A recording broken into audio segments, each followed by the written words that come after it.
Welcome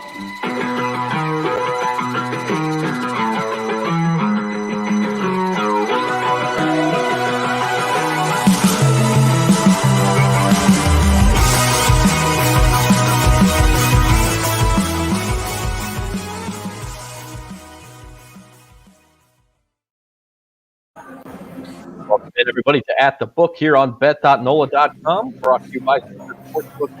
Back doing alongside Jim Derry and Tim Jackson, who is at the book at Caesar Sportsbook inside Harrah's Casino, New Orleans, here on this Thursday afternoon. Apologize for those of you expecting us at 4. We had some technical difficulties, but we are here, and we are ready to rock and roll on another big weekend of football action, at least in the NFL. There are some college games. It's more of an NFL weekend. It begins tonight in Minneapolis. The Vikings facing the Steelers in sort of one of the old famous black and blue bowls in NFL history. And the Vikings 3-point favorites in this one. Over under low, but maybe not as low as you'd expect for a game like this. 43.5. Big news this morning. Dalvin Cook expected to play for the Vikings just 11 days after separating his shoulder and being carted off for Minnesota. Jim, what you got in this one for us? Well, I apologize because I think it was my big bucks picks that caused the technical difficulties. So you can blame it all on me. I love the Vikings tonight. I did before I heard about Dalvin Cook, and I certainly do now. I just don't think the Steelers are very good. Just because they won last week, they found a way to win. I've been saying it for weeks. This Steelers team is having a really tough time figuring things out, and I know they need the game as much as the Vikings do, but the Vikings are in a position now where they have to win, and or they're going to be out very soon. They'll be in desperation mode at home. I love the Vikings tonight. I think they win by a touchdown or more. I disagree with you, although the Dalvin Cook news gives me a little bit of pause. I don't like Pittsburgh either, but I also don't like Minnesota. Minnesota's defense has a reputation of being pretty good. It's not that good. Adam Thielen's out. Their passing game is not going to be that good. It's honestly, with Dalvin Cook back, it's probably a no play for me. I still put it in my big bucks picks as Pittsburgh just for a couple of units, but I'm not in. I just don't like either team. What say you, Devin? Well, the Pittsburgh Steelers, they're playing a lot better as of late. Their defense has played really well, and they really shut down Lamar Jackson. I like the Steelers in this game. I think the Vikings, they're pretty unpredictable in terms of how they're going to play week to week. I mean, this could be the week they come out and blow out the Steelers by 30 just because of how they've been playing this season. They play down to their competition, but then like teams like the Packers or some of the better teams, the Bengals, they play up to the competition. But I think they play down to the Steelers. Steelers are kind of that just good enough to win games type of team. They're not going to be a serious threat in the playoffs, but I think the Steelers find a way to pull this one off. And knowing that it's Big Ben's last season, I think they have a little extra juice since hearing that news. That just means they got to carry Big Ben a little bit further across the finish line. That's what that means. Yeah, they have to carry him because he can't walk. That's right. You are watching At the Book on bet.nola.com. We're brought to you by Caesar Sportsbook. We'd encourage you to go download the Caesar Sportsbook app today. You can go do that by going to nola.com/Caesars and get your $100 free bet bonus when mobile betting goes live sometime around the holidays. Not sure exactly when yet. Still waiting on the Louisiana State Police to figure out all of the geofencing and all the other things that they need to do. But we do have a big show for you today. We'll talk a little more Steelers-Vikings on Thursday Night Football. We'll talk to James Carville. We've got Army-Navy. Those of you who have commented about the Saints, hey, tell us something good. Say or something good. The Saints are playing the Jets this week. That's a good thing for the Saints. We'll talk about that. There hasn't been a lot of good news for the Saints. And then we'll also play Big Bucks, where I actually am starting to have to do the math to make sure Jim's not spending more than he's got left in his account, which I didn't think was actually going to happen this year. Well, I've always been good with debt. So, if I go into debt, I'll just figure it out and, we'll go from there, Well, I don't know if we shove people in trunks for big bucks debts, but we're getting to that point. I've had a chat with Guido and everything's okay right now. The lead pipe is left in his trunk. We're okay. So as long as that happens, we're good. The phone is starting to ring, so you just that's when you It start definitely rang. start to get worried. Yeah. All right. Well, speaking of the phone ringing, let's go to our call with James Carville today. Nick Marsh says you're gonna need, man. They're piling on. You're gonna need a big truck. They're piling on Jim Derry today. I'm gonna have to take Uncle Big Nick off of Datitude. That's who that is. So he keeps his stuff up. He's gonna be out. Now listen, Uncle Big Nick. It's in your name. It's your Big Nick. So I don't know why you're picking on Jim here. I'm not sure. His picks haven't been very good either, so I don't know what he's talking about. All right. Well, let's talk to James Carville's not very big, and his picks haven't been very good either. But maybe he'll turn it around. You can play Cashin in with Carville. Make your picks against James Carville. Right now, it hasn't been that difficult to beat him, so you can win some prizes. Go to NOLA.com/cashin to play that game each and every week. You got to have your picks in by Saturday for the college games and the NFL games. Here is Cashin in with Carville for this week.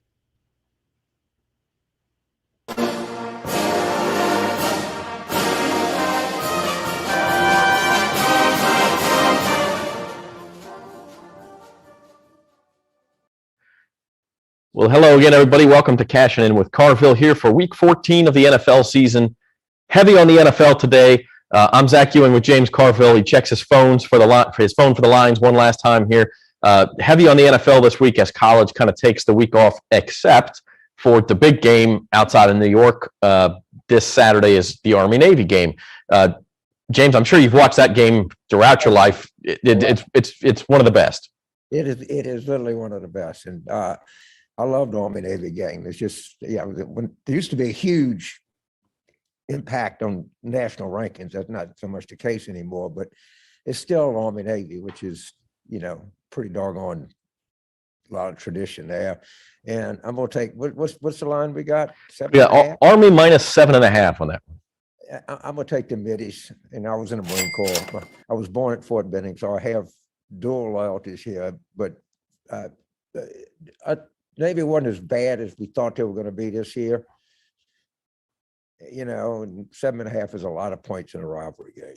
That is right. My dad was a Marine who served in Vietnam, and so he was always conflicted watching the game too. It's like you just, the Marine Corps didn't have a team, so you got to pick a side. Well, we're part of the Navy, actually. Oh, okay. Technically, yeah, sure. Yeah. Yeah, we're part of the Department of the Navy, but that a lot of Marine Corps officers get commissioned out of Annapolis. You graduation, you got a choice. You go in the Navy or the Marine Corps. Okay.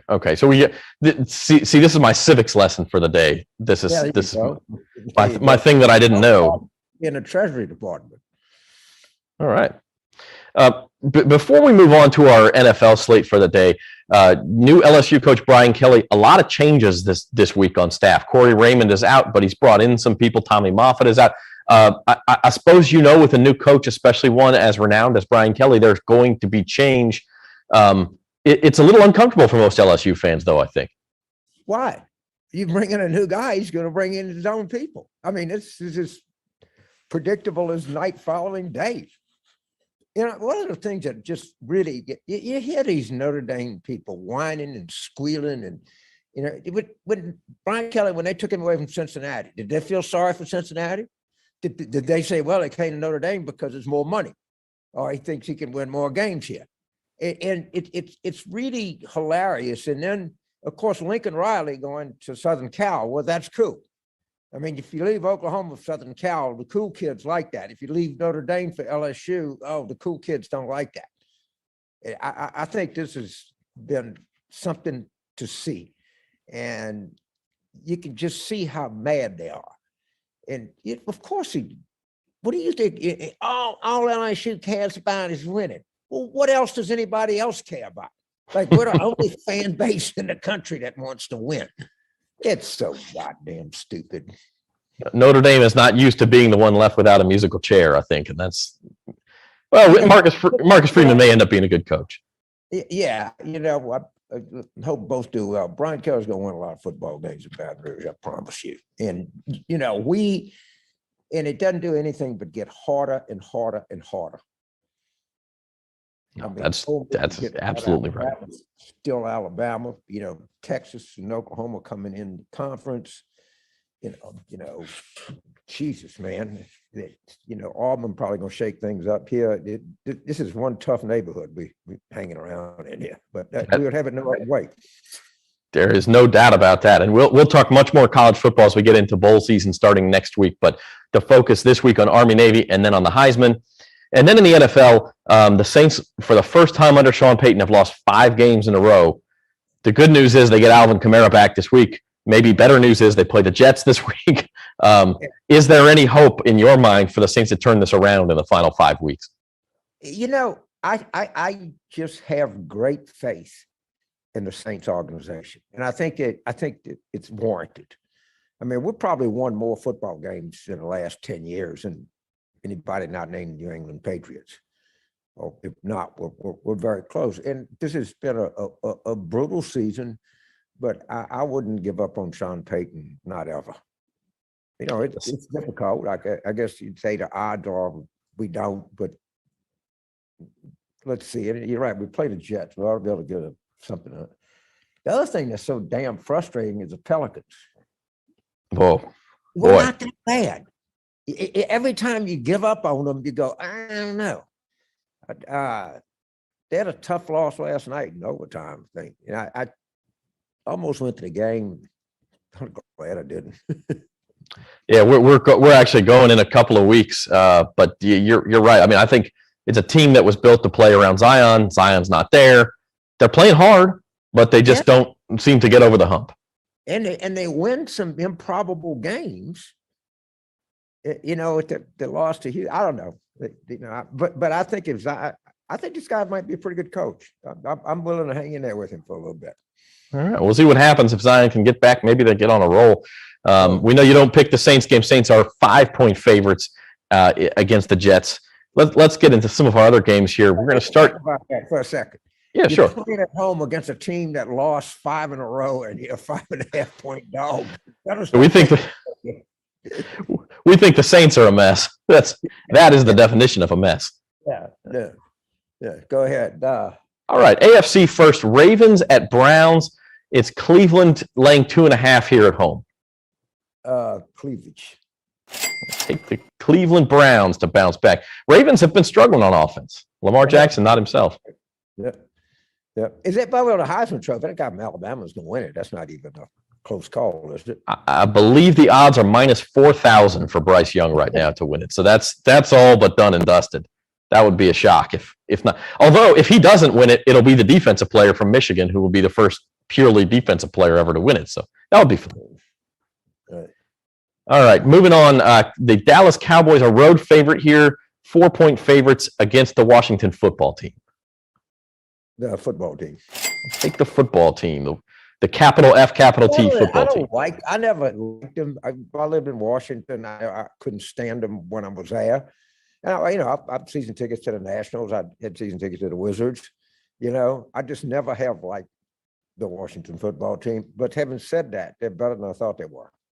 They're kind of fun to watch. Yeah, they're not bad. All right, moving on. Big playoff battle in both conferences here. 49ers at Bengals. The line we're using here is Bengals -1. This one's actually jumped the fence to 49ers -1, but right now the line we're using is Bengals -1. I'll take the 49ers. I'll take the 49ers with a point. And then probably the game of the week in the NFL this week at 3:25 on Sunday.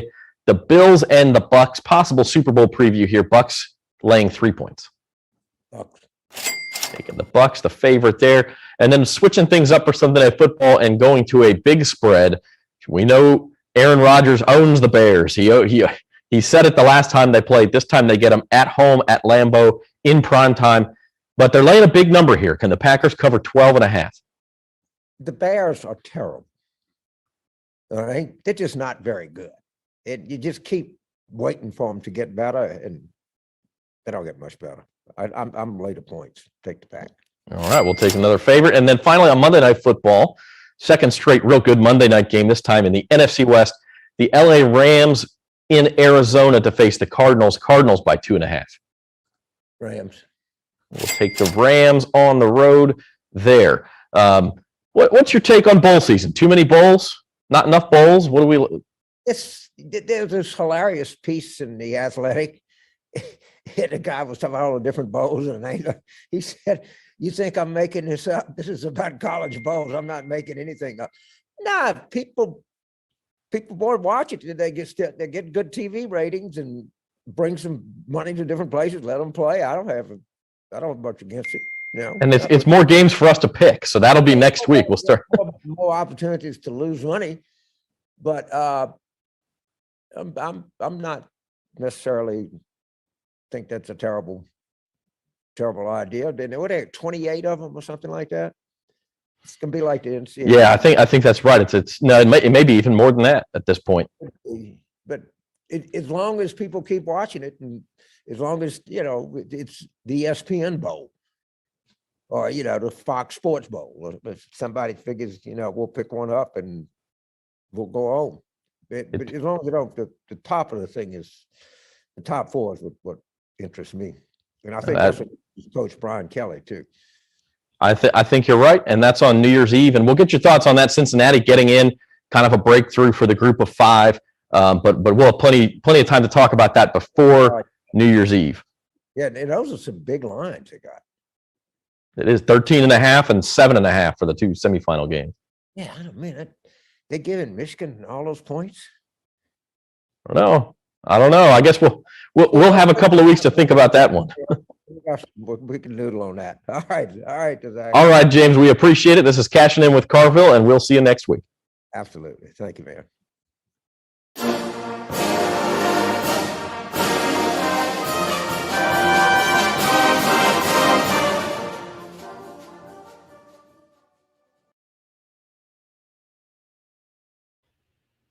Even for James Carville, he was in fine form today. We got some cursing. We got him calling some people stupid. We got some picks. We got just about everything from James Carville today.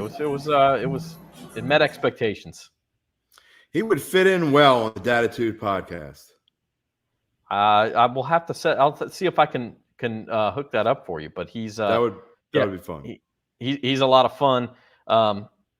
By the way, I counted. I thought it occurred to me when he said 28 bowl games that wasn't enough. There are 42 if you count the semifinal games. So 42 bowl games, 84 teams make it out of 131 or whatever there are in FBS. But listen, we watch them, we bet on them, we might lose some money on them. And by the way, Jim, you're spearheading this, but we're going to have our own little bowl pick'em contest starting next week. The first games are next Friday, December the 17th. And we'll have people pick them, and we'll give away some prizes. In fact, I think we're going to give away tickets to LSU's first SEC game next year against Mississippi State, first SEC game in Brian Kelly's tenure. I accidentally sent that email to Devin too. I didn't really mean to include Devin Jackson in these picks because we have no chance if he's in it. So. That was an accident, Devin. If you could just ignore the email that I sent out last night, we'll let you can pick with the people. No, the problem is the people are going to have to beat Devin, which means we get to use the tickets ourselves, right? Oh, okay. That's even better. Well, then I did mean to send it, Devin. Hurry up, make those picks. Devin, I do want to get your opinion on Army Navy because that's the next thing we should talk about here. Listen, it's a lot of fun to watch. It hasn't been too often that both teams are good lately. It seems like one has a pretty good season, the other doesn't. And this year that was Army. I think Army went 10-2.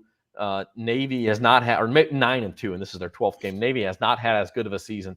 7.5 points the line. In fact, that was this morning. It's ticked down to 7 since then.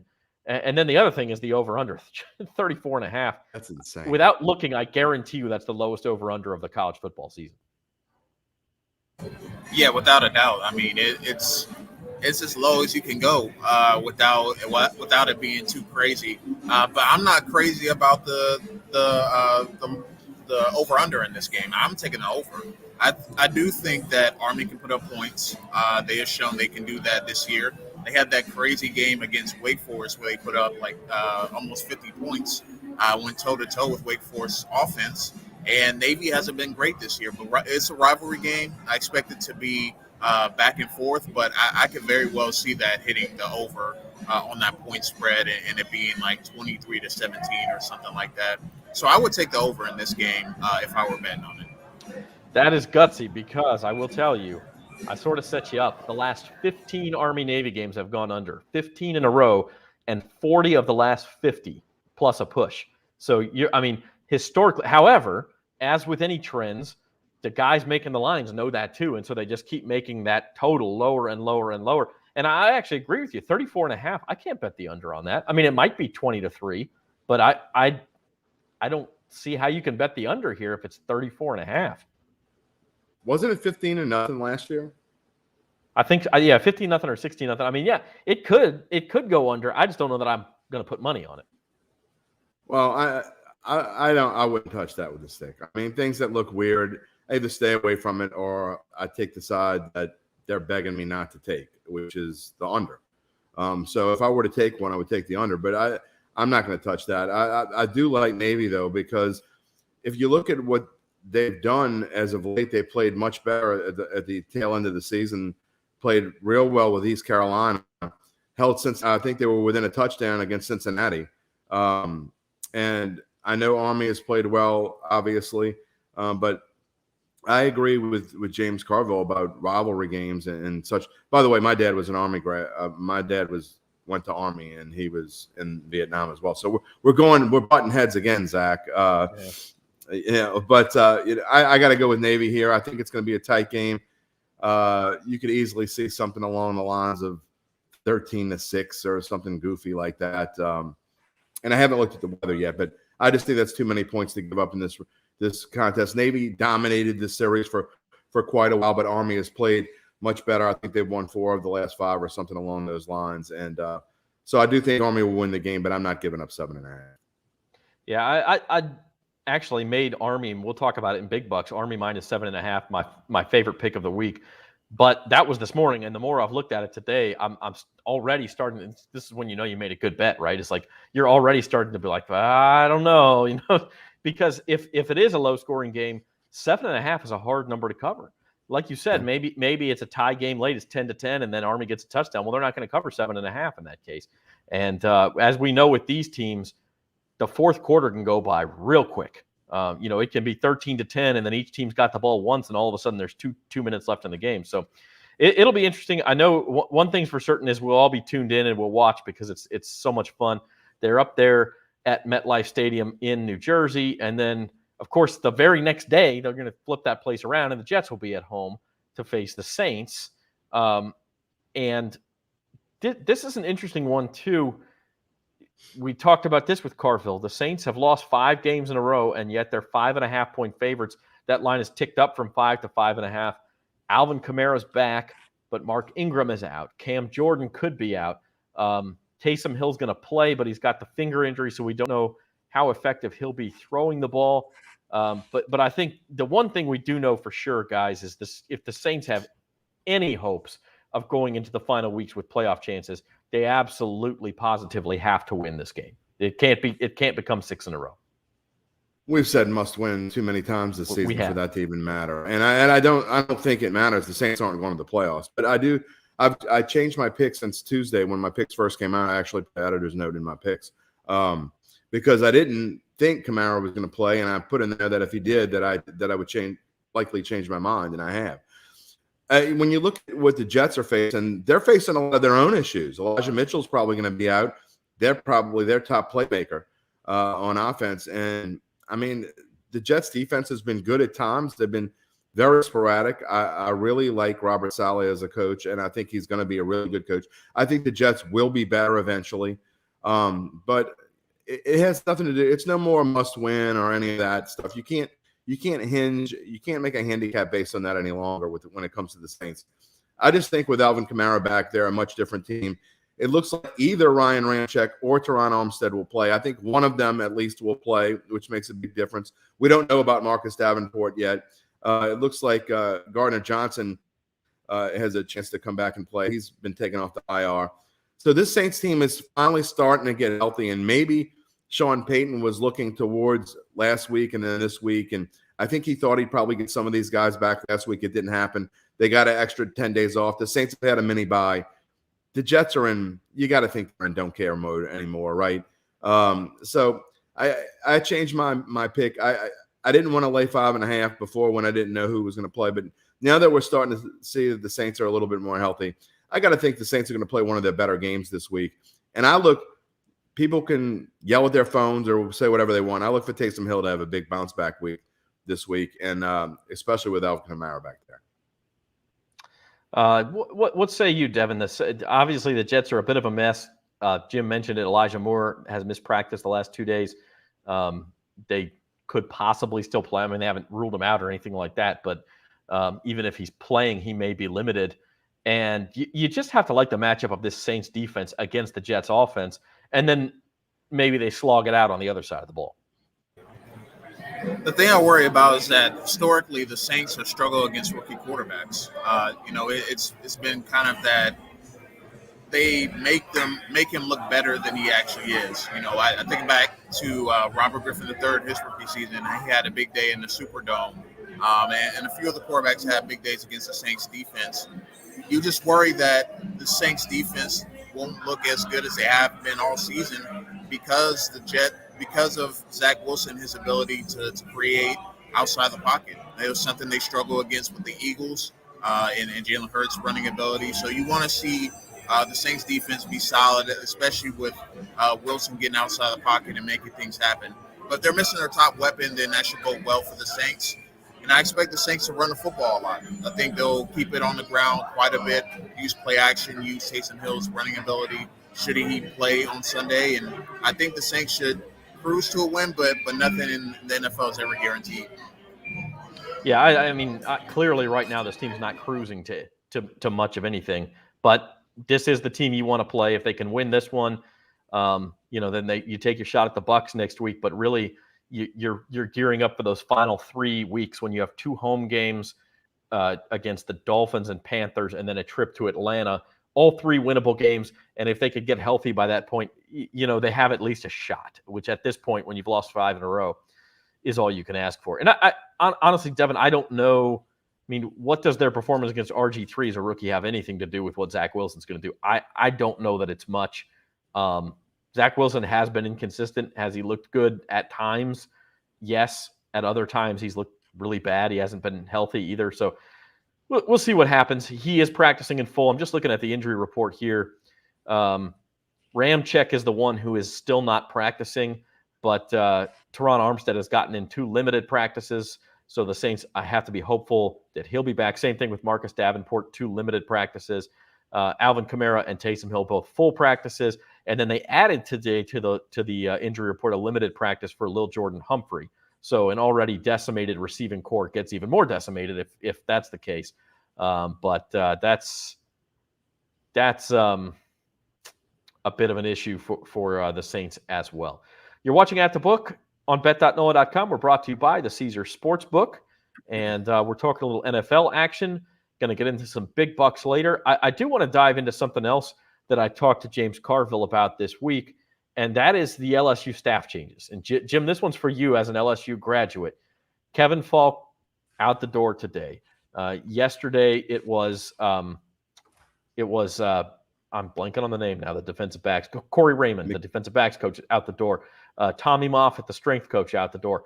Obviously, when you get a new coach, Mickey Joseph out. A lot of these things are to be expected. As Carville said, you got to expect some change when you bring in a new coach. That's a lot of change, and it's a lot of change of guys who have been here for a long time, even longer than Ed Ogeron. Yeah, but I agree. I hate that I'm agreeing with James Carville because his picks have been so bad. I like his picks too. Most of them. What does that mean? Look, I agree that the fact that every coach is going to bring in their own people. I mean, through some back channels, Mickey Joseph and I went to school together. He was a little bit younger than I was, so at Shaw, and so I've kind of followed him throughout the year. But throughout the years, it was clear to me when just hearing from back channels that when Kelly came in, it was very clear right away that he was going to bring in his own people, and most of that coaching staff knew that they were probably on their way out the door. But when you get a big name coach like this, it's not like Coach O, who was already on staff and knew these guys. And when he became coach, it's a little bit easier. Brian Kelly has nothing to do with LSU at all. I mean, from a different part of the country, doesn't have any contact with these people. So it's not a surprise at all, nor do I think it's a big deal, really. I mean, coaching staffs have turnovers every year. Look at Coach O, and just throughout his reign, how many coaches have turned over and how many different coaches they've had. And so I think we're placing a little bit too much on this. Brian Kelly is proved to be a winner, and he's going to do things his own way. And anyone that expected anything different, well, I'm not sure why you would. And that's the thing is, like, I mean, if you trust Brian Kelly to win games, which I think most LSU fans would say they do, he's got the track record. You're paying him big money. You've got to let him run the program the way he wants to run it. It does help to have some continuity with recruiting. Obviously, he did keep Brad Davis on staff, who's the interim coach for the bowl game and the offensive line coach. So, there will be at least some holdover for recruits to have a conduit. In fact, the word is, I don't know if this is official or not, but I mean, the word has been that Frank Wilson's going to come back to LSU. Frank Wilson's back, and is that official? I think so. That is a huge deal. I mean, he was a major player in getting recruits from Louisiana to go to LSU, and that not enough has been mentioned about that. So Frank Wilson coming back to LSU is a major deal, and that will really help Brian Wilson. I can guarantee you that's going to be his right-hand man there. And he'll get a lot of these guys that are on the fence, the ones that decommitted to LSU, and they haven't quite decided, the Aaron Anthony's of the world, Jacoby Matthews of the world. Those guys, that could really help in landing those guys for sure. Let's move on here on At the Book. We'll talk some NFL. The big game Sunday is Bills and Buccaneers, and we'll get into that too. But let's play big bucks, and we'll spend some time in big bucks on those big games. Looking back, that's right. Jim's hiding his eyes. Looking back at last week's results, Devin, another. I feel strange because I'm the only one having a normal betting experience here, where I've been up and down, and I think I'm $18, starting with $2,000. I'm $18 up on the whole year. So I've basically been break even. And Devin just wins every single. He's had like one negative week, and Jim is just bleeding money. Like these are not typical results, guys. Yeah, it's been up and down. It's been all up for me, fortunately. And I told you guys about a bad beat that went my way. The East Tennessee State game that I betted on last week, they had no business winning that game or even covering the spread, and they somehow win the game in the last few minutes, scoring 2 touchdowns and a 2-point conversion on the last touchdown to win the game. So got to get a little bit of luck along the way, just like NFL season. So I'll take it. I'll take what I can get. No, that is true. There's definitely. I mean, listen, we talk about sharp money and where the money's going, and we try to break down the games as best we can, and it is worth doing that. It is worth doing that. However, you have to have a little bit of luck, and Jim, frankly, you just haven't had much this year. No, but I'm not going to blame it on luck. I'm going to man up, and just my picks haven't been very good. But last week you look, and here's the thing, and here's a lesson to all the people that are getting into this. We talked about how the line with Georgia, and this is the one that got me in trouble with the teaser. I thought Georgia was going to win. The line stayed at 6.5 all week long. Georgia should have been a bit bigger favorite. Obviously, now that you look at it in hindsight, they shouldn't have, because they lost the game and they got, frankly, manhandled. But there was something weird about that line all week long. The fact that it stayed at 6.5. Vegas begging you to take the Georgia to bet the favorite, the Georgia Bulldogs, and they knew something that we didn't know. And I still made it one of my bigger bets, even though I made it as a part of my teaser. The other half of my teaser was good. A lot of my NFL picks were good. I just didn't pick them the right ways. But it just goes to show that when you're breaking down games, and you have to notice these sorts of things.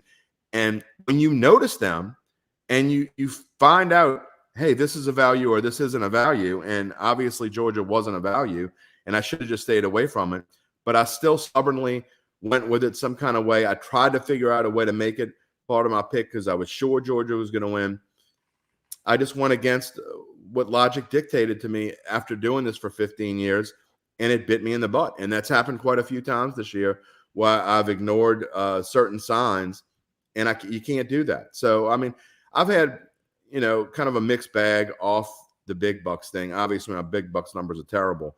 And my handicapping has been so. I mean, it's definitely not been my best year. If you look at my NFL picks column, still above 500 for the season against the spread. But you got to notice signs, you got to notice trends, and you have to pay attention to those things.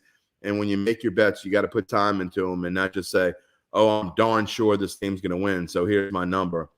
And I didn't do that last week, and I deserve to lose. We got a fantasy question real quick from Robert Mitchell. Let's go to that one. It's not the fantasy show, but we can answer this question as best we can. Should he start KJ Osborne tonight from the Vikings in place of Darnell Mooney, or wait on Mooney and use Abdullah, who's the Panthers pass catching back? You guys can chime in if you want. I think it kind of depends on your situation. Osborne is probably your safer pick there. I don't know that he's going to pop off and get you 25 points, but if you're in a situation where you just want to be safe, you're playing a lesser opponent, or you're projected to win, I'd use Osborne and take the 10, 12 points he's probably going to get you tonight as the Vikings number 2 wideout. If you're in a situation where you're a big underdog and you need somebody to pop off, maybe then you wait on Mooney. That's a tough one, Zach, but I'll tell you this. I wouldn't risk you better be sure Mooney's going to start, because Abdullah is worthless in fantasy at this point. I mean, I've been looking at him, and I mean, he's just not going to play enough. I know, obviously, McCaffrey's gone now, and it is what it is, but I just don't see him getting a huge bulk load, and it's not worth the risk. I would definitely start KJ Osborne. Yeah, I think that's the safe play there. Hey, you're watching At the Book on bet.nola.com, brought to you by Caesar Sportsbook. On the topic of bets that make us uncomfortable, let's look at Week 14 best bets, because I told you, just much as you did last week, Jim, I've already feel uncomfortable with my best pick of the week here, and that's Army minus 7.5. I don't, I haven't put any of my own money on this outside of big bucks, and I probably won't at this point. I do think the projection models all say Army should be a double-digit favorite, and that's where I was thinking originally. But as you guys mentioned, number one, it's going to be a low-scoring game, and 7.5 is a lot of points. Number two, Navy's been playing better of late. So that's where I come down on that one. I am curious to hear your thoughts. And Devin, let's go to you first on the Ravens. Both of you have the Ravens here over the Browns. Is this just a bounce-back spot for Baltimore in your mind? This is a stay-away game for me, so I'm curious to see why you both are on Baltimore. Yeah, I think the Ravens can't play much worse than they did against the Steelers, and they still almost won the game. And I just think the Browns, they're getting way too much value for what they are right now. They're a very inconsistent team, and they pretty much change from week to week in terms of whether or not they're going to be the good Browns or not. And Baker Mayfield just isn't healthy. And I know that the Ravens have really struggled as of late, but the Ravens find ways to win games, close games. I mean, last week was really the exception this season, and I really think the Ravens should be favored in this game. I don't see anything that the Browns are doing necessarily that is better than what the Ravens are doing. I do worry a little bit about Lamar Jackson. I can tell you he's definitely pressing a little bit right now in terms of trying to make things happen for his team. But I just think the Ravens are the better team, and I think they know they have to continue to win, because the Steelers are now finding a way back into the playoff mix. So I think the Ravens find a way to win this game, and I just don't trust that the Browns are playing good enough football to beat them. Yeah, I mean, I think that there is something to that. The Browns clearly not playing well either. I'm not sure Lamar Jackson's healthy. I know Baker Mayfield's not healthy.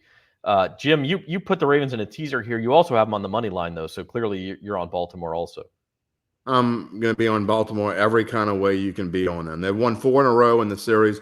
They've won 10 out of the last 12. They've had the Browns numbers when they needed a get right game. The Browns have fit in just nicely. And here's the thing. I know, Uncle Big Nick was talking about spoiler alert for tomorrow and attitude, but Uncle Big Nick talks about how the Browns played the Ravens, had a week off, and now they're playing the Ravens again, and he thinks that gives them an advantage. I don't necessarily think the Browns. If I thought the Browns had a really good coaching staff, and they're not right. Okay, we talk about things not right with the Ravens. They have their own injury issues, but who doesn't this time of year? But I just think when it comes down to it, the Ravens know how to beat the Browns. they will beat them again. And me getting 8.5 in a teaser is a gift. I'm with Devin. I don't understand this line at all. I'm not that they're saying that the Ravens and Browns will be even on a neutral field. And I don't know how anyone could possibly think that these teams are even. The Ravens are clearly a better football team. Had they beat the Steelers last week, this line would probably be a pick 'em or something along those lines. Harbaugh let his ego get in the way. He just thought he could go get the 2-point conversion easy and get the game over with. It didn't happen. So I love it's one of my top plays of the week. And then if you look at the Broncos, getting a Lions team that not only has their own health issues, but the Broncos have been excellent against bad teams this year, especially at home, getting, an 8.5-point spread at the moment, probably going to go up. I probably won't touch the line all that much, but I do like the Broncos in a teaser to win by a field goal or more. This one, I went through the numbers, and I'm not ignoring anything. I really like this teaser a lot. Put a lot of thought into it this week, obviously, after having such a bad week. Yeah, I hope so.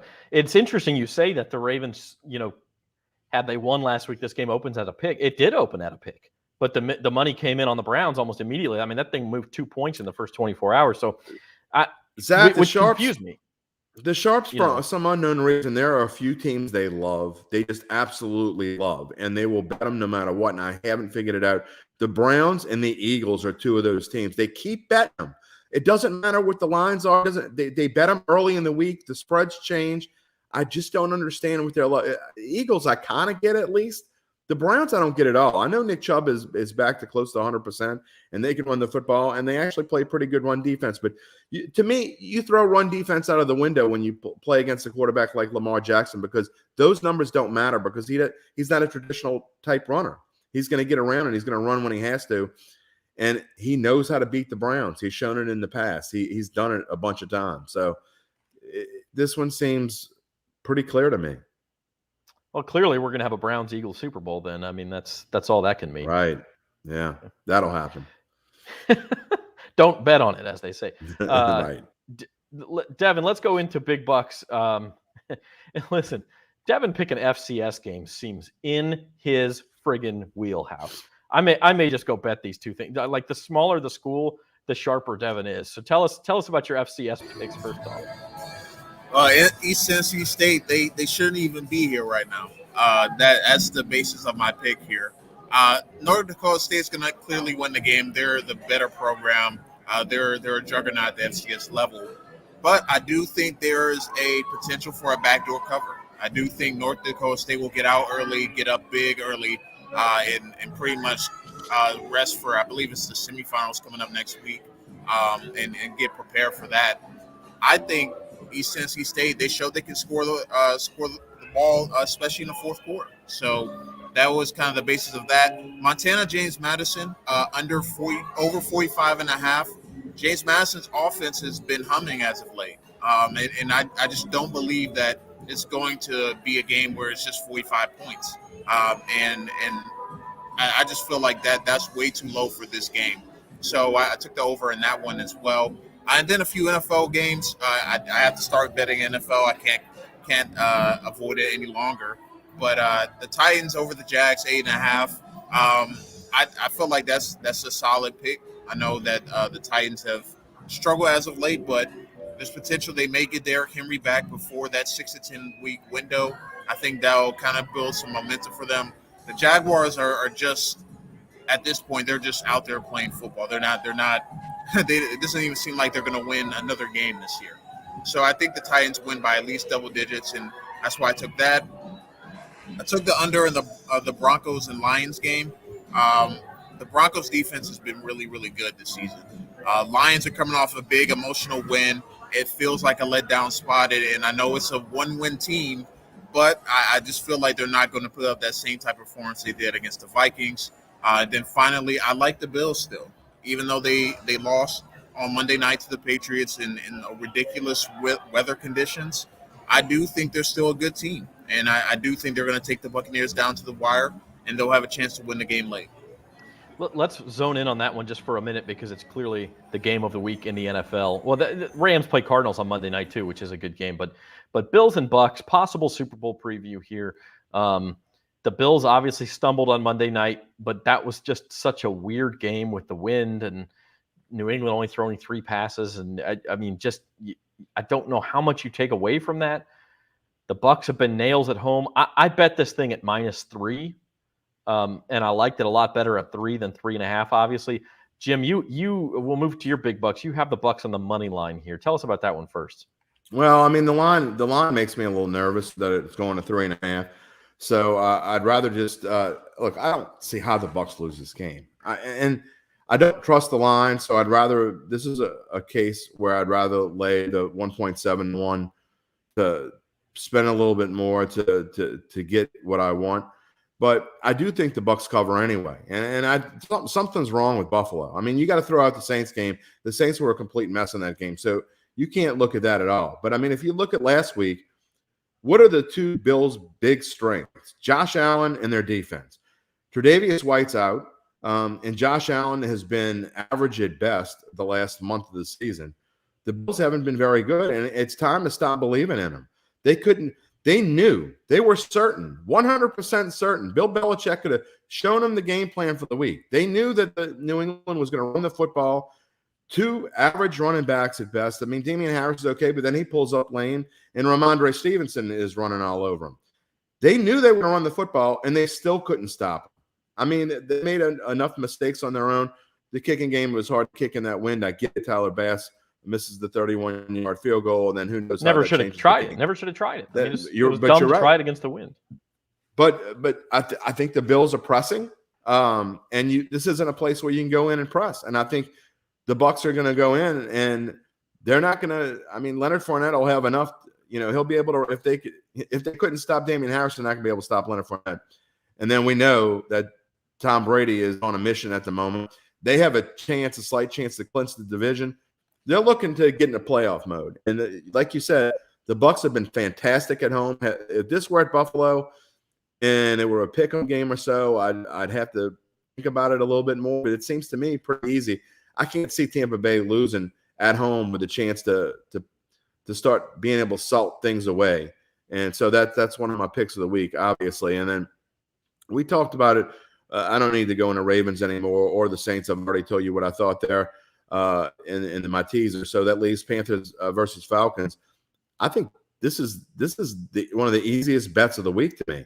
And a lot of the sharps are in Atlanta. I'm surprised the line hasn't changed a little bit more. But the Falcons' offensive line is horrendous. They can't stop anybody. I mean, Matt Ryan is nearly stationary. They don't have any kind of running game except Cordero Patterson, a little bit, who's really a wide receiver.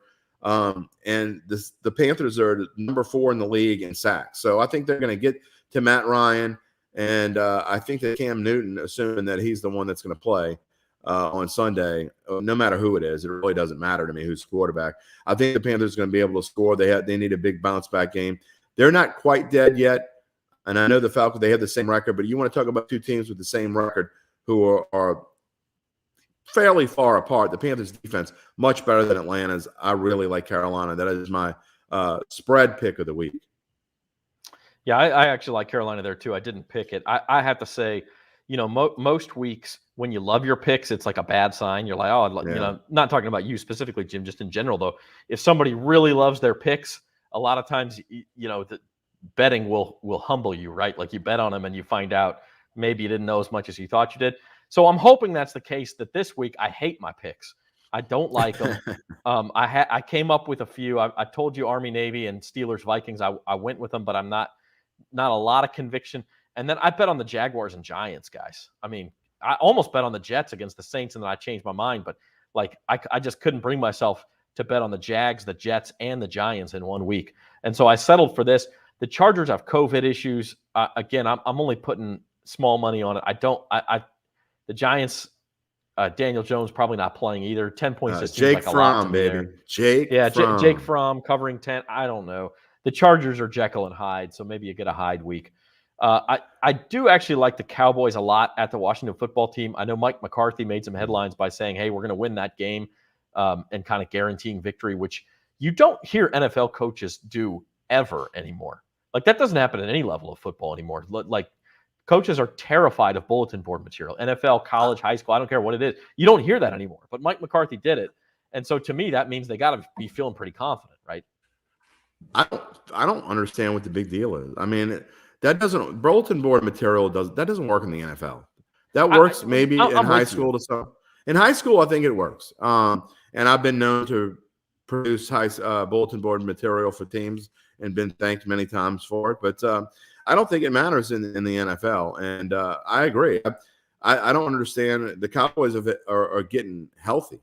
And the football team maybe played a little bit over their heads. Besides Tampa Bay, what's their signature win on this streak? I'm not really sure. I know, look, don't get me wrong, what they've been able to do for the second straight year and play well when they have to play well and make a run toward the playoffs. But I love this Cowboys pick.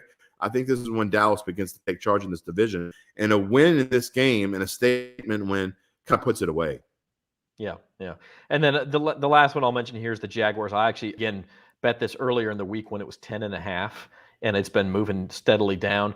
The Titans shouldn't be favored by that much against anybody right now. I mean, I know the Jaguars have been absolutely awful, and it's possible the Titans can cover it, but I'm going against Devin here, much to my dismay. The Titans, they're 8-4.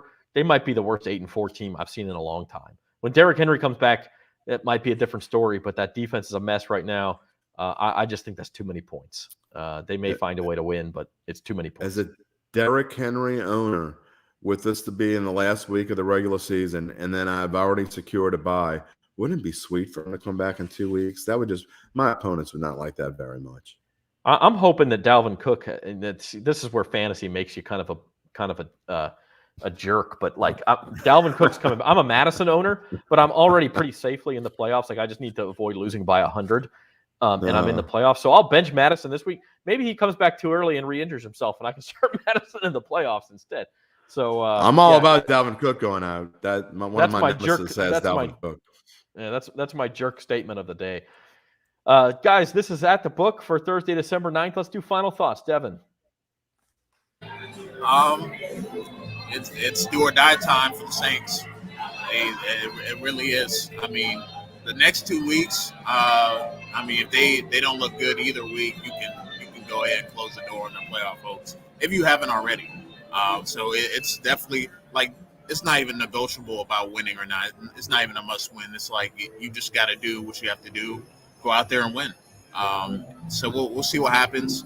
But I think the Saints are really on the brink of just punting on the season if the next 2 weeks don't go well. Jim, we got a big football weekend ahead. We got high school state championships tomorrow and Saturday, and we got Army Navy. We got the NFL. What's your final thought for the weekend? 2 quick things. First off, as far as high school goes, I'm going to be in the Dome. What a big win for Hank Tierney last week in Ponchatoula. Win number 300 for him. He plays in the Dome this week for the 4th time in his career, looking for a second state championship as he takes Ponchatoula against Zachary. And Wayne Stein had a great interview. St. Charles, I'm telling you, that is a movie. If you have not listened to Data 2 from yesterday, you got to go listen to it and listen to the story of the St. Charles Comets. I'm telling you, that is going to be a Disney movie one day. And then my final thought is, as bad as I've been picking college the past few years, because I'm not great, I don't really play a lot of college, but I do a lot of studying and going through trends and looking at defense versus offense. I've been pretty good with bowls the past few years. In fact, a couple years ago, I came within a hair of winning this giant bowl pick'em challenge that I get in every year. So I'm looking forward to beating you guys' butts in this college pick'em thing we got coming up. We'll give you something. I'm not very good in bowl games either, so you may be right about that. My final thought, I was going to go the same place. Ponchatoula Zachary, what a fantastic! You got a North Shore team against a Baton Rouge area team, which nothing against the rest of the state, but those are the most fun for me because I know so many people from both areas. Like, let's go to war. Let's see what happens in that 5A championship game Saturday night in the Dome. And then this feels like one of those NFL weeks where things go haywire to me. It just does. And maybe I'll be wrong, but like I'm on a lot of dogs this week. I even think this is really crazy. I didn't put it in big bucks. I think the Bears at least cover against the Packers on Sunday night. It just kind of feels like one of those weeks that things kind of go haywire. And so we'll see if I'm right about that. Cardinals Rams Monday night to wrap it up, and we'll be back on Monday at 4:00 with odds and ends to talk more about that one and to wrap up what happens over the weekend. So, hey, we encourage you one more time, go to NOLA.com/Caesars, get that free bet bonus, and you can get $100 in your pocket for doing nothing but going to NOLA.com/Caesars and signing up. So that's our final word. This has been At the Book. For Devin and Jim, I'm Zach. Have a good weekend, everybody.